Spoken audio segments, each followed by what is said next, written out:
नमस्कार। तो आज एक बेहद गंभीर और संवेदनशील संवैधानिक मुद्दों पर हम लोग चर्चा करेंगे। आप लोगों को जैसा मालूम है कि अभी दिल्ली में राष्ट्रीय राजधानी क्षेत्र दिल्ली सरकार विधेयक 2023 को लोकसभा से पारित कर दिया गया है, जैसा आप न्यूज़ देख भी रहे होंगे। तो इसके बाद से इस मुद्दे पर अनेकों चर्चा, परिचर्चा का विषय और मतांतर शुरू हो चुके हैं। अलग-अलग लोगों के अलग-अलग तर्क हैं।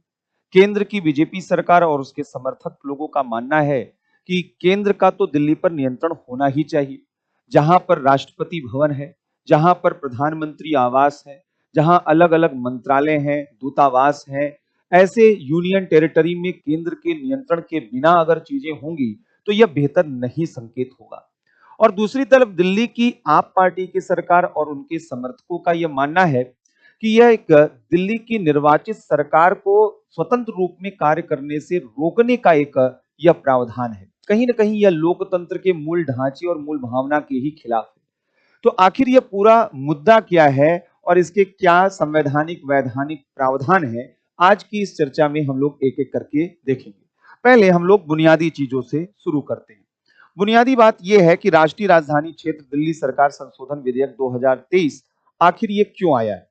असल में संविधान में 69वें संविधान संशोधन के माध्यम से दिल्ली के लिए एक विशेष प्रावधान किया गया। दिल्ली में एक विधानसभा के गठन की बात की गई और साथ ही साथ मंत्रिपरिषद की। जैसा आप सभी लोगों को मालूम है कि संघ शासित क्षेत्र जो होते हैं उन पर केंद्र का पूरा नियंत्रण होता है। संघ शासित क्षेत्रों में संसद के द्वारा विधि बनाई जाती है और राष्ट्रपति के द्वारा नियुक्त प्रशासकों के द्वारा वहां पर कार्यपालिकीय संचालन किया जाता है। लेकिन हमारे यहाँ कुछ ऐसे संघ शासित क्षेत्र हैं जो अपनी विशेष स्थितियों के कारण, अपनी जनसंख्या के कारण, अपने राजनीतिक महत्व के कारण वहां पर विधानसभा और मंत्रिपरिषद के गठन का प्रावधान किया गया है। इनमें से एक दिल्ली है, पौंडीचेरी है और अभी फिलहाल जम्मू कश्मीर में जैसे ही विधानसभा वहां पर आती है वह भी एक यूनियन टेरिटरी के रूप में इसी तरीके की शक्तियों को एंजॉय करेगा।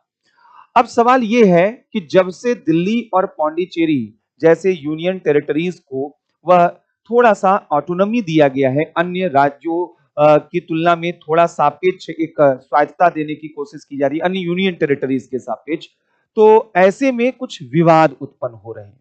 वैसे तो ये सब विवाद कोई बहुत ज्यादा पुराने नहीं थे, लेकिन अब ये विवाद बड़े स्तर पर देखे जा रहे हैं। दिल्ली में अगर हम बात करें तो जब तक केंद्र की सरकार और दिल्ली में सरकार दोनों एक जैसी सरकारें रहती थी, कभी भी इस तरीके का विवाद नहीं देखा जाता था कि मुख्यमंत्री और उपराज्यपाल के बीच में संघर्ष हो। लेकिन हाल फिलहाल जब से दिल्ली में आप पार्टी की सरकार आई है और केंद्र में बीजेपी की सरकार है, इनके बीच में एक टसल देखने को मिल रहा है। लगातार जो है यहाँ पर यह संघर्ष, यह तनाव दिख रहा है। जहां एक तरफ दिल्ली की सरकार ये प्रयास कर रही है कि वह एक पूर्ण राज्य के रूप में शक्तियों को एंजॉय करे वहां पर, और दूसरी तरफ यहां पर यह देखा जा रहा है कि अगर हम बात करें केंद्र सरकार की तो केंद्र सरकार यह प्रयास कर रही है कि दिल्ली पर उसका पूर्ण नियंत्रण हो। अब सवाल है कि किसका नियंत्रण होना चाहिए और क्यों होना चाहिए और इनके संवैधानिक पहलू क्या हैं, यही आज हम लोगों को समझना है।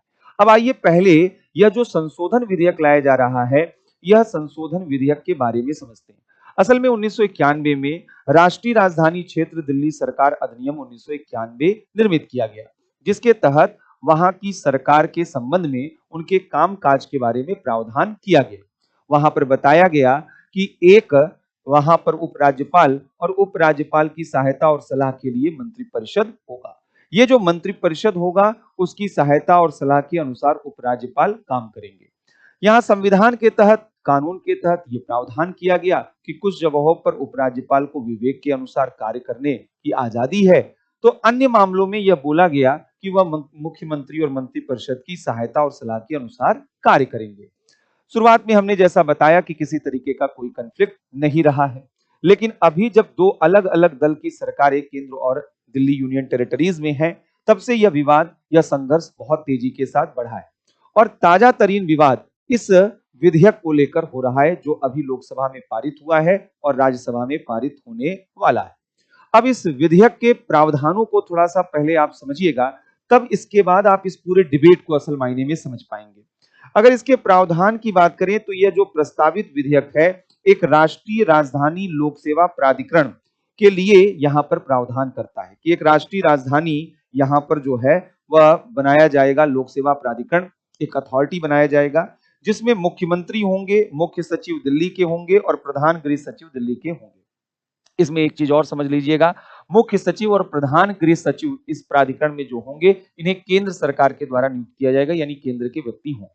अब ये तीनों जो सदस्य हैं, ये इनका कार्य होगा कि प्रशासनिक जो अधिकारी हैं, जो सर्विसेज हैं दिल्ली सरकार के तहत, उनके अधिकारियों के स्थानांतरण, उनकी पदस्थापना और उनसे जुड़े अनुशासनात्मक मामलों में यह एलजी को यानी लेफ्टिनेंट गवर्नर को, उपराज्यपाल को सलाह देंगे और उस सलाह के अनुसार उपराज्यपाल चाहें तो वह कार्य कर सकते हैं और उपराज्यपाल को यहां तक शक्ति है कि वह इस सलाह को मना भी कर सकते हैं।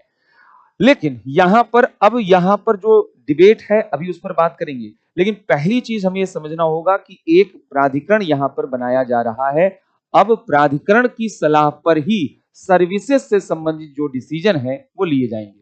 तो एक तरीके से मैसेज दिया जा रहा है कि पहले मनमाने तरीके से या तो एलजी जो है निर्णय लेते थे या मुख्यमंत्री निर्णय लेते थे, तो उसकी वजह से विवाद होता था। तो चलो अब एक अथॉरिटी होगी, एक प्राधिकरण होगा, 3 सदस्य होंगे, अब वो यहां पर सुझाव देंगे और उस सुझाव के आधार पर ही एलजी जो भी निर्णय उचित समझेंगे वो लेंगे। दूसरा यहां पर जो महत्वपूर्ण बात किया गया है, उपराज्यपाल को विवेक के प्रयोग का अधिकार दिया गया है और ये बहुत महत्वपूर्ण अधिकार यहां पर दिया है।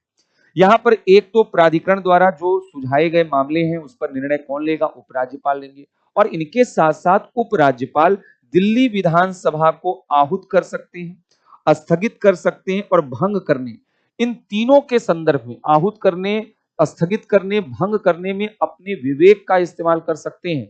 ये बहुत महत्वपूर्ण अधिकार है क्योंकि अगर ऐसा हो रहा है तो दिल्ली की जो सरकार है वह स्वतंत्र रूप में अपना कार्य शायद ही कर पाए। तो यह दूसरा यहां पर प्रावधान इस बिल में किया गया है। तीसरा, जो विभागीय सचिव डिपार्टमेंटल सेक्रेटरीज हैं उनको बोला गया है कि वे उपराज्यपाल, मुख्यमंत्री और मुख्य सचिव को कोई भी अगर मामला है तो उनके संज्ञान में ला सकते हैं। उनको अधिकृत किया गया है कि आप जो है मुख्यमंत्री को, उपराज्यपाल को और मुख्य सचिव को किसी भी जानकारी की सूचना वहां पर दे सकते हैं। अब आपके मन में यह प्रश्न उठना चाहिए कि इन प्रावधानों से विवाद क्या हो रहा है। विवाद हो रहा है, असल में ये पूरा का पूरा जो विवाद है वह अभी ताजा तरीन विवाद यह सर्विसेज पर कंट्रोल को लेकर है। यानी दिल्ली में जो सर्विसेज, जो प्रशासनिक अधिकारी, उनका कार्यकरण, उनका संचालन, इस पर किसका अधिकार होना चाहिए, यह एक बड़ा प्रश्न यहां पर है। अमित शाह जी जब लोकसभा में इस विधेयक पर चर्चा के दौरान बोल रहे थे तो उन्होंने कहा कि प्रारंभ से लेकर अब तक सर्विसेज के संदर्भ में केंद्र का ही नियंत्रण रहा है, केंद्र ही वहां पर एलजी के माध्यम से निर्णय लेती रही है। कभी भी किसी मुख्यमंत्री के साथ कोई संघर्ष या टकराहट नहीं हुआ। यह अभी यहां पर संघर्ष और टकराहट देखा जा रहा है। केंद्र और दिल्ली यूनियन टेरिटरी सरकार दोनों का उद्देश्य नागरिकों का कल्याण और भलाई होना चाहिए। इस तरीके की टकराहट कहीं से भी उचित नहीं। और जब केंद्र की सरकार तर्क दे रही है तो यह समझ लीजिए कि केंद्र सरकार यहां पर कई आधारों पर अपने तर्क दे रही है। केंद्र सरकार के तर्क किन आधारों पर है? केंद्र सरकार यह मानती है कि यह एक यूनियन टेरिटरी है, यह फुल स्टेट नहीं है। तो दिल्ली जो सरकार है वह अपने आप को पूर्ण राज्य के रूप में बिहेव करना छोड़े। और यह इसलिए क्योंकि यह सामरिक रूप में, राजनीतिक रूप में बेहद संवेदनशील क्षेत्र है। अगर यहां सारी शक्तियां दिल्ली यूनियन टेरिटरी सरकार को, मुख्यमंत्री को दे दिया गया तो इससे असमंजस की स्थिति उत्पन्न हो सकती है। इससे यहां पर एक दुविधा और टकराहट की स्थिति उत्पन्न हो सकती है जो दिल्ली की संवेदनशीलता को ध्यान में रखकर कहीं से भी उचित नहीं है। दूसरा, यह भी प्रावधान किया गया है संविधान के ही तहत कि दिल्ली की जो सरकार है और जो दिल्ली की विधानसभा है, दिल्ली की विधानसभा को बोला गया है कि 3 विषयों को छोड़कर वह राज्य सूची और समवर्ती सूची के विषय पर किसी तरीके का कानून बना सकती है, निर्णय ले सकती है। यह जो 3 विषय यहां पर नहीं दिए गए हैं राज्य सूची की, वे कौन कौन से विषय हैं? तो भूमि, पुलिस और लोक व्यवस्था, ये 3 ऐसे विषय हैं जो केंद्र के पास है। ये राज्य सूची के विषय केंद्र के पास है, बाकी के जो विषय हैं वो राज्य सूची के विधानसभा को दिए गए हैं और साथ ही साथ यहाँ पर जो दिल्ली की सरकार है वह इनको एग्जीक्यूट कर सकती है, लागू कर सकती है। अब एक और बड़ा मुद्दा यहाँ पर आता है। मुद्दा क्या आता है दिल्ली के मुख्यमंत्री अगर उपराज्यपाल को कोई भी सलाह सहायता देते हैं, तो ऐसे संदर्भ में उपराज्यपाल चाहे तो उस सलाह को राष्ट्रपति के लिए वहां पर भेज सकते हैं, अगर कोई मतभेद उपराज्यपाल और मुख्यमंत्री के बीच में आता है। तो कुल मिलाकर अगर थोड़ा सा देखा जाए, तो जो संरचना दिल्ली के सरकार की है, दिल्ली फुल स्टेट के रूप में नहीं है, सेमी ऑटोनोमस कंडीशन में है कि जहां पर उसे राज्य और समवर्ती सूची के कुछ विषयों पर अधिकार दिए गए हैं, लेकिन मतभेद की स्थिति में केंद्र उपराज्यपाल के माध्यम से नियंत्रण करता आया है और वहां पर उसका एक बढ़त रहा है। तो केंद्र सरकार का यह मानना है कि आप इस रूप में इसको मत देखिए कि दिल्ली यूनियन टेरिटरी एक राज्य है और इस रूप में वहां पर केंद्र दखल देने की कोशिश कर रहा है। केंद्र बिल्कुल दखल देने की कोशिश नहीं कर रहा है। केंद्र तो केवल और केवल दिल्ली की विशेष स्थिति को ध्यान में रखकर वहां पर अपनी भूमिका को प्रभावी रूप में लागू करने का प्रयास कर रहा है। तो एक तरफ केंद्र सरकार का अपना पक्ष है और अपना स्टैंड है और वह मानता है कि यह बहुत मजबूत है। लेकिन अब आइए थोड़ा सा दिल्ली सरकार का पक्ष समझते हैं और इससे संबंधित और पहलुओं को समझते हैं। असल में विवाद का बिंदु जो शुरू हो रहा है वो है न्यायिक निर्णयों की अवहेलना से। न्यायिक निर्णयों की अवहेलना कैसे? अभी 11 मई 2023 को सर्वोच्च न्यायालय का निर्णय आया। सर्वोच्च न्यायालय ने दिल्ली में जो सर्विसेज हैं उस पर दिल्ली सरकार का नियंत्रण माना कि दिल्ली सरकार सर्विसेज पर नियंत्रण रखेगी। यह पहले से ही विवाद चल रहा था और यहां पर सर्वोच्च न्यायालय ने यह कहा कि वो जो 3 विषय हैं जो केंद्र के पास मिले हैं, उन 3 विषयों पे यानी लोक व्यवस्था, पुलिस और इनके साथ साथ भूमि, इनसे संबंधित जो अधिकारी जो सर्विसेज हैं उन पर केंद्र का नियंत्रण रहेगा। बाकी के विषयों पर दिल्ली सरकार सर्विसेज पर कंट्रोल करेगी, एडमिनिस्ट्रेशन पर कंट्रोल करेगी। तो एक तरीके से लगा कि ये कॉन्फ्लिक्ट खत्म हो गया। सर्वोच्च न्यायालय ने दोनों के रास्ते अलग अलग कर दिए और स्पष्ट कर दिया। लेकिन यह केंद्र सरकार को कहीं से भी उचित नहीं लगा और केंद्र सरकार ने तुरंत इसके बाद एक अध्यादेश जारी कर दिया और अध्यादेश जो है यहां पर चलता रहा। अब इसी अध्यादेश को कानूनी रूप देने के लिए यह विधेयक लाया गया है। तो एक तो तर्क यह दिया जा रहा है कि जब न्यायालय ने इस पर निर्णय दे दिया है तो फिर केंद्र इस संदर्भ में इतना ज्यादा आगे क्यों बढ़ने का प्रयास कर रही है और क्यों अपनी शक्तियों का विस्तार करना चाहती है। हालांकि केंद्र सरकार और न्यायपालिका के बीच में विवाद कोई नई बात नहीं है, लेकिन यह कहीं ना कहीं यह स्पष्ट करता है कि यह मुद्दा बड़ा ही जटिल और विरोधाभासी हो चुका है, क्योंकि जब न्यायालय ने निर्णय दे दिया तो केंद्र की सरकार चाहती तो न्यायालय के निर्णय के अनुसार वहां पर काम करती, लेकिन केंद्र सरकार इससे बिल्कुल भी सहमत नहीं है और उसका परिणाम है कि अब आपके सामने एक कानून आ रहा है।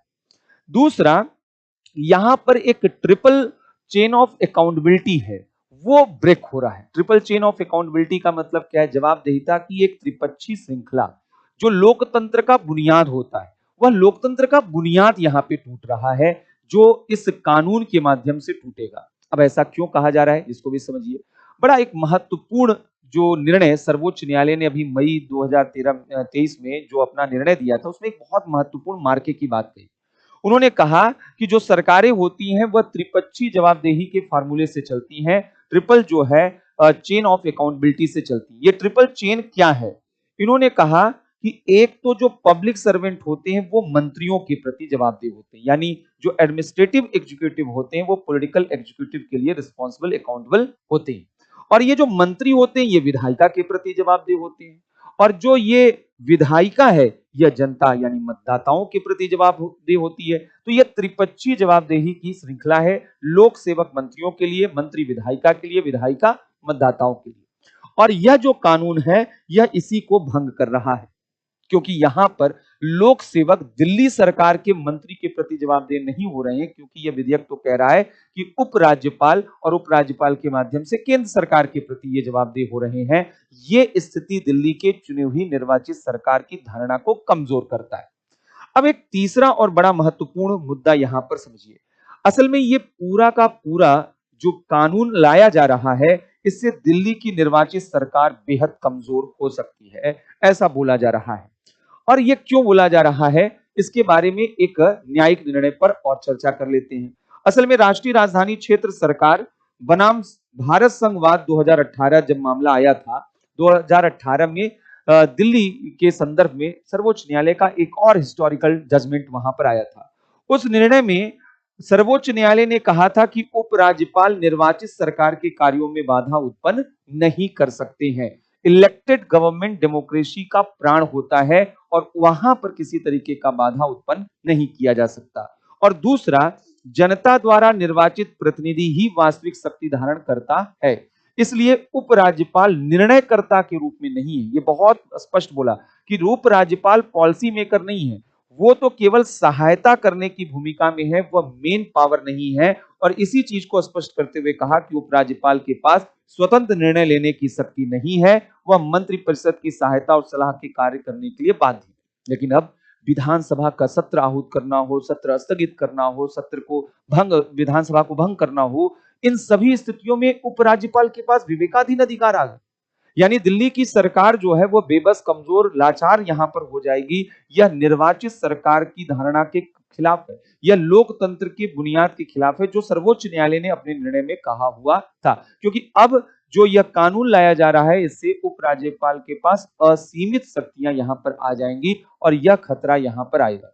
और इसीलिए बोला जा रहा है कि यह कानून हमारे संघीय ढांचे के सामने भी एक खतरा है, जो केंद्र और राज्य के संबंधों को स्पष्ट करेगा कि केंद्र जो है किसी भी यूनिट्स को, जिसके पास जिस भी लेवल पर पावर दिया गया है, उस पावर को कहीं वहां पर केंद्र लेने की कोशिश तो नहीं कर रहा है। असल में यह हमारे असिमेट्रिक फेडरलिज्म के सामने भी चुनौती है, असममित संघवाद के सामने, जो यह बताता है कि केंद्र और इकाइयों में जब संबंधों की बात आती है तो अलग अलग इकाइयों के साथ अलग अलग जो है संबंध हो सकते हैं। तो हम Delhi union territory, Pondicherry union territory के साथ कुछ डिफरेंशिएशन करते थे, डिफरेंशिएशन पर आधारित ट्रीटमेंट होते थे। लेकिन ऐसा कहीं लग रहा है कि अब केंद्र की सरकार सारी शक्तियां अपने पास वहां पर रखना चाहती है। अब इस पूरे डिबेट में केंद्र का अपना पक्ष है और राज्य का, यानी दिल्ली सरकार का अपना पक्ष है। और इसमें बीच में जो सबसे जटिल स्थिति में है वो वहां की जनता, वहां के नागरिक। अभी बारिश हुआ, वहां पर बाढ़ जैसी स्थिति आई, आपने वहां पर देखा कि किस तरीके की बेकदरी वहां पर देखी गई। और इसके साथ साथ जब भी वहां पर पोल्यूशन की बात आती है तो दिल्ली तो अलग ही तरीके का खौफ वहां पर प्रदर्शित करता है। तो सवाल ये है कि दिल्ली, जिसे हम भारत की अपनी सबसे बड़ा दिल मानते हैं, राष्ट्रीय राजधानी है, जिससे हमारी छवि पूरी दुनिया में बेहतर बनती है, उस दिल्ली को लेकर यह विवाद कहीं से भी उचित नहीं है। चाहे वह केंद्र सरकार की गलती हो या दिल्ली सरकार की गलती हो, यहां पर हठ धर्मिता कहीं से भी उचित नहीं है। और दूसरी बात, लोकतंत्र के बुनियादी नियमों के खिलाफ तो नहीं ही जाना चाहिए। अगर हमने उसे यूनियन टेरिटरी को एक दर्जा दिया है, एक शक्ति वहां पर हस्तांतरण किया है, तो हमें उसे एंजॉय करने देना चाहिए उन शक्तियों को। वहां पर केंद्र सरकार पूरी कंट्रोल में लेने की कोशिश न करे, अन्यथा ये यूनियन टेरिटरी क्यों नहीं रहने दिया गया? अगर हमने इसमें विधानसभा दिया है, हमने एक मुख्यमंत्री और मंत्रिपरिषद बनाया है, तो इसीलिए बनाया है कि वो स्वतंत्र होकर काम कर सके, वहां की जनता के लिए काम कर सके, और केंद्र और राज्य इसमें मिलकर, केंद्र और दिल्ली सरकार मिलकर इस दिशा में काम करें। तो ये विवाद इस तरीके का नहीं होना चाहिए और इस पूरे प्रकरण में जल्द से जल्द जो है केंद्र और दिल्ली सरकार के बीच में एक आम सहमति बननी चाहिए। हालांकि अभी जिस तरीके का राजनीतिक माहौल चल रहा है, यहाँ पर आम सहमति बन पाना, यहाँ पर समाधान हो पाना बड़ा मुश्किल लग रहा है। एनडीए वर्सेस इंडिया के इस संघर्ष में अब 2024 का चुनाव भी नजदीक है, तो निश्चित रूप से यह मुद्दा संवेदनशील बना रहेगा। यह मामला सर्वोच्च न्यायालय के पास भी है। सर्वोच्च न्यायालय के पास जो अध्यादेश जारी किया था सरकार ने इसी कानून के संबंध में, उसकी याचिका वहां पर गई हुई थी। अब यह कानून भी आ रहा है, तो यह कानून निश्चित रूप से न्यायालय के पास जाएगा, इसे चुनौती दी जाएगी।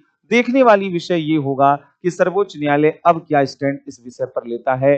क्या फिर से एक बार कार्यपालिका और न्यायपालिका के बीच में टकराहट होगी, और अगर टकराहट होती है तो कौन यहाँ पर जो है समझौतावादी रुख रखता है, कौन यहाँ पर एक बैलेंस का रास्ता निकालता है। जैसे अपडेट आएंगे हम लोग आगे फिर से इस पर विस्तार से चर्चा करेंगे। अभी के लिए इतना काफी है। धन्यवाद।